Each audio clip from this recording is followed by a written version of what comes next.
Okay, magandang gabi sa lahat. So, 11:30 na ngayon.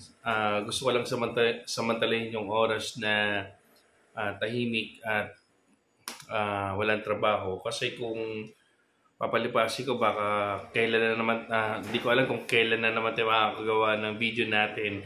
At saka saktong-sakto,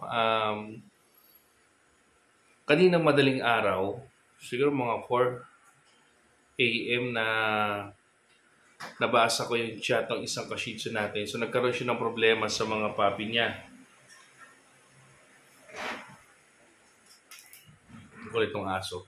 Nagkaroon siya ng problema dun sa mga aso niya, sa mga papi niya kasi unti-unting nanghihina yung mga papi niya, hindi na dumidede. Yung nakakalungkot, yung huling balita ko na namatayan siya ng 2 ata or 3. Tapos meron atang natirang 3, yung isa parang ayaw na naman dumede. So yun ang pag-uusapan natin ngayon. Baka mamaya merong ibang kashitsu natin na ganun yung senaryo, ganun yung problema nila. Ayaw dumede ng tuta nila or unti-unting nanghihina yung mga tuta nila. So ano ba yung mga dahilan nito at ano yung pwede nating gawin? So ayun, hindi na natin patatagalin. Malaking bagay mga kashitsu yung lagi kong sinasabi na kapag magbe-breed, kailangan parehong dam at saka yung sire, dapat malusog sila. Dapat galing sila sa selective breeding. Kasi kapag hindi malusog yung magulang, posibleng maapektuhan yung mga magiging anak doon. Okay, kung na-check nyo naman na malusog yung magulang, yung dapat pala yung inyong dam ay napurga. Napurga siya. Kasi malaki rin ang epekto nun doon sa magiging tuta niya. Ang isa pa, kailangan yung dam hindi galing sa inbreeding. Kaya mahalaga na kapag bumibili tayo ng mga Shih Tzu natin, alam natin yung history ng magulang, sino yung tatay nung dam natin, o sino yung magulang nung nanay ng dam natin. So alam natin yung history, bakit? Para malaman natin kung galing ba siya sa selective breeding or inbreeding ba siya. Kasi malaking epekto yun kapag nag-anak. Kasi may mga ilang dam na ilang araw pa lang, mga 1 week pa lang yung tuta nila, 2 linggo, nangihina at hindi na dumidede. So, nakaka-apekto yon. So ngayon, kung na-check nyo naman yung mga bagay na yon at nangyari sa inyo, biglang hindi na lang dumede yung tuta at napag-iwanan na siya ng mga kapatid, ano yung mga dahilan nun? So, pwede nyo i-check ito mga kashitsu. Nung nagpaanak ba kayo ng mga dam ninyo, ang ginawa nyo, bawat dede, tinuro ko to doon sa dating vlog natin na kailangan makadede yung mga papi ng colostrum.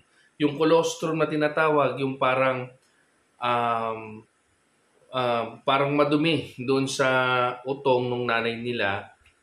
Yung iba kasi nililinis nila, tinatanggal nila, akala nila dumi yun eh. Pero colostrum yun, masustansya yun. Yun yung parang magiging panlaban o antibiotic ng mga papi kasi hindi pa naman sila pwedeng uminom ng kahit anong mga vitamins kasi newborn pa lang naman sila. So ang ginagawa ko kasi noon, kapag nanganak yung isang papi, kung saan siya dumede, doon lang siya dedede. Hindi pwedeng dumede siya doon sa unang dede, tapos sa ibang dede, makakadede din siya. Kasi ang mangyayari noon, makukuha niya yung colostrum na para doon sa kapatid niya. Kaya ang nangyayari, yung papi na nakadede ng colostrum, sila yung malalakas, sila yung matatakaw, sila yung maliliksi. Yung ibang kapatid niya, wala nakuha ang colostrum. Kaya mga paglipas sa mga ilang araw, makikita mo, napapansin mo parang sakitin. Yun, malulubat na ako. So, kailangan ko tapusin yung vlog natin ng madalian. So, ayun. nangyayari dyan, mayroong payat na. Kaya kapag ganun ang senaryo, kahit mahirap, trabahuhin ninyo na hanggat maaari makakadede yung bawat isa doon sa kanya-kanyang dede. Kaya mas, yung iba, tuwan-tuwa sila kapag marami yung anak. Sabihin natin, 7, 8, 6. Ako din naman dati gusto ko yung marami. Kaso nga lang, ang problema, iila lang naman kasi yung dede. Sabihin natin, um, may sobrang ang dede, pero minsan hindi lahat ng dede, may gatas, meron kasi patay na dede eh. So, kung marami ang mga tuta, possible na mahihirapan kayo magpa-dede bawat dede kasi makulit yan eh. So, kaya ako, prefer ko kasi mga 5-4 lang. Kaya siguradong may colostrum isang dede, pwede niya madoble yung isang colostrum, pwede niyang dedean kasi marami pang bakante. Kaya kung mapapansin ninyo, mas maliliksi, mas masisigla yung mga papi na 4 lang sila, 3 lang sila, kumpara dun sa mga 7 or 8 kasi nag-aagawan na sila. Ngayon, kung kayo ay nahihirapan kayo magpadede na paisa-isa, ang gawin ninyo, padedein niyo yung isang papi.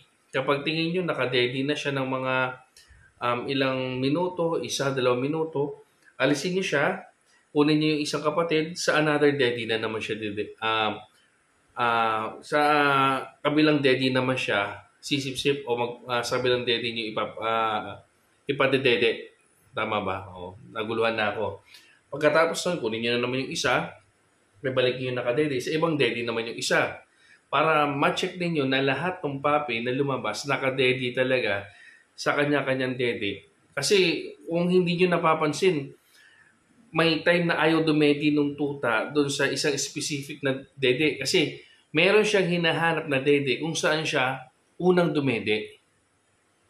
Meron pong ganon ang hindi siya madaling mapansin, pero kung oobserbahan ninyo yung isang tuta, meron talagang paboritong dede yan. Na kapag nasipsip niya at hindi siya pamilyar dun sa utong na sinisipsip niya, niluluwa niya. Kaya yung iba, sabi ayaw dumede.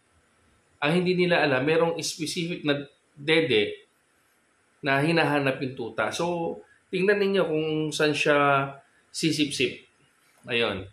Kaya, alam ng mga tutay kung ano yung talagang part ng dede ang nadededean nila. Kaya mahalaga na makadede sila lahat at makakuha ng kanya-kanyang colostrum.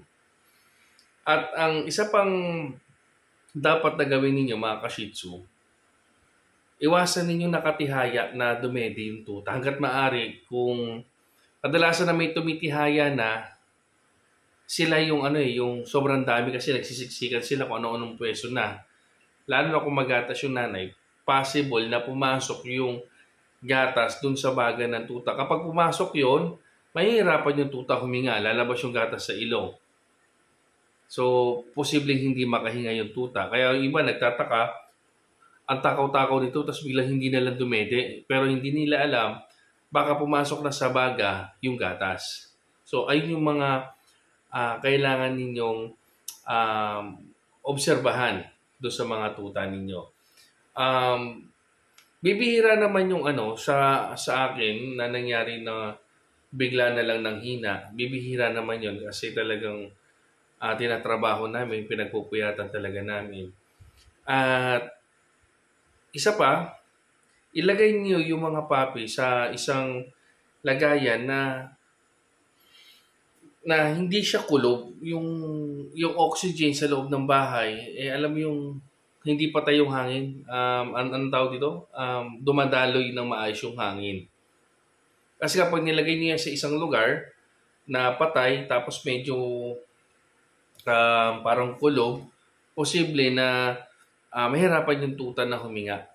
Kaya magtataka kayo, parang ayaw dumede, nahihirapan silang huminga, hinahabol nila yung paghinga kaysa sa dumede. Parang tao yun eh. Kung ang isa na hinihika, hinahabol ang hininga niya, may gana kayang kumain? Di ba wala? Ganon din po sa mga tuta kapag hirap sila, may nararamdaman sila. At saka wag niyo po silang tutukan ng electric fan, lalo na yung mga newborn. Ang iba kasi sabi nila baka naiinitan. Pabor yan sa nanay, sa inahin. Pero doon sa mga puppy, hindi po pabor yan. Kapag tinutukan nyo yung temperatura ng tuta, lalamig, posible pong may tinatawag sila din, may term sa English yung yung nilamig, yun na lang, Tagalog na lang, yung nilamig, namatay. Ganun kasi kailangan meron siyang temperatura na dapat na nami-maintain sa katawan nila. Kaya kailangan nila yung init ng nanay nila. At saka, yun, iwasan ninyo na ginawin yung mga tuta. Kaya, kung meron yung lugar ninyo, aircon, hanggat maaari, wag nyo sila ilagay sa aircon. Alam natin na gusto ng mga Shih Tzu malamig, pero pag ganyan pong edad, posibleng magkasakit, magkasipon, nahirapan huminga, hindi dedede, mamamatay. Yan po ang gawin ninyo. Pwede kayong magbukas ng aircon kapag yan 1 month na kasi naiinitan na yan Kaya mapapansin ninyo, iyak na iyak yung puppy. Busog naman, ikot ng ikot, naiinitan na yan. Pagka mag-iisang buwan, ay ang attitude ng mga tuta. Pero kapag mga 1 day old pa lang, o 1 linggo pa lang, hanggat maaari, wag sanang malamig yung lugar. Pabor yan sa nanay, pero sa mga tuta, hindi po maganda yon. Kaya posible po magkasakit sa ganung edad o stage ng edad ng puppy. Kaya iwasan natin na lamigin. Yung mga nabanggit ko, iwasan nyo pong mangyari yon para maiwasan natin na dumating sa point na merong nangihina, merong hindi na dumedede, merong namamatay. At kung hindi maiwasan at merong nangihina, ibukod nyo po kaagad. Kasi lalo kung malamig yung temperatura ng palibot, maaari pong makalanghap ng virus. Alam naman natin na yung virus, nabubuhay po yan sa malamig na temperatura. Kaya nga po hanggat maaari, yung init kahit tanghaling tapat, okay lang yan sa puppy. So, kapag malamig, nandiyan yung virus, baka meron ng virus yung isa kasi mahina yung resistensya, hindi na nakakadede sa nanay. So, ibukod nyo po yung isang puppy. Siguro din nyo pag binukod nyo po, meron siya pampainit kasi wala yung nanay Kapag oras ng dede, unahin nyo po yung mahina. Every 2 to 3 hours dapat nagpapadede kayo. Or bumili po kayo ng formula na pang 1 week, suportahan nyo po. Lilipas din po yung mga ilang linggo, makaka-recover din po yan. Kasi kapag hindi nyo po binukod yung isa, kaya yung iba nagtataka, unti-unting namamatay yung mga kapatid kasi nagkahawa-hawa na. Kapag alamin nyo merong mahina, ibukod nyo na agad. At huwag kayong mag-antay ng pagkakataon na baka maging okay na siya. Ganon. Ang pinakamainam na gawin po ninyo kapag may ganong kaso kayo, dalhin nyo po sa vet. Kasi ang ginagawa ng vet kapag yung mga ganong puppy hindi na dumidede, tapos parang kapag hinawakan nyo, ang lamig-lamig ng katawan, minsan parang nagbabiolate siya. Hirap po huminga yun. Ang ginagawa ng vet, meron silang oxygen na meron silang mga improvised na ginagawa doon para yung puppy makahinga ng maayos, makalanghap ng oxygen, tapos unti-unti bumabalik yung kulay nun. Kapag okay na yung puppy, pagbalik nyo sa bahay, pagtataka kayo, dumidede na ulit. May mga treatment na ginagawa yung mga vet.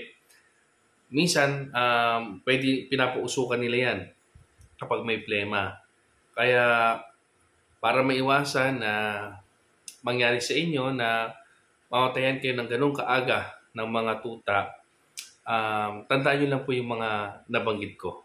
So, ayun lang mga ka-Shih Tzu. So, pabilisan lang yung ating video pero sana po ay nakinabang kayo. At kung meron ulit ako na hindi nabanggit at naguluhan kayo dun sa mga ibinahagi ko, mag-chat lang po kayo, mag-comment lang po kayo at saka open po yung page natin. Lagi kong nire-remind sa lahat ng gustong i-message ako sa page po namin sa Puro PH. Yan. So, ayun. Bye-bye.